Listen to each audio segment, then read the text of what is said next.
Hello, madam, habari? Salama, habari ya wewe? Salama, mnaendeleaje?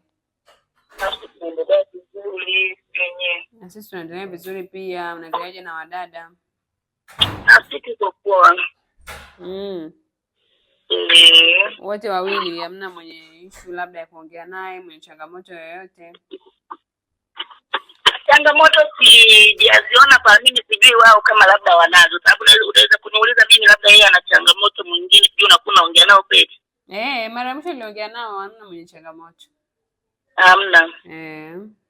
Inakuwepo, ila ni zile ndogo ndogo ambazo zinaweza zikatatulika hivyo. Okay. Kwa hiyo kiufupi bado unafurahia huduma, si ndio? Huduma iko vizuri. Huyo mmoja ametimiza miezi 9. Miezi 9? Najua.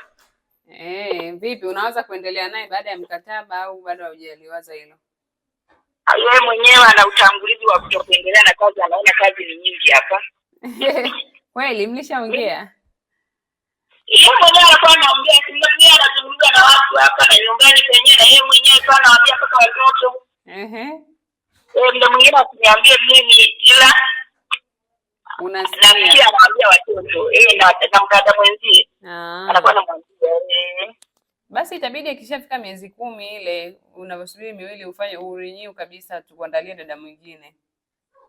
Sababu kwa yeye kwa kazi hayuko, sio na kazi zake, lakini yuko vizuri kwa upande hata kukaa na watoto, yani sio mkali.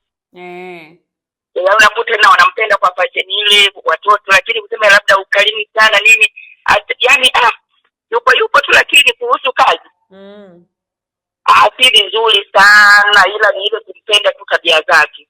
Hana tabia zile mbaya, hata kama tutaambia kutoka kwa nje labda makundi sana hamna. Kwa hiyo ana sehemu yake ambayo ni nzuri, ambayo nimempendea kwa kweli.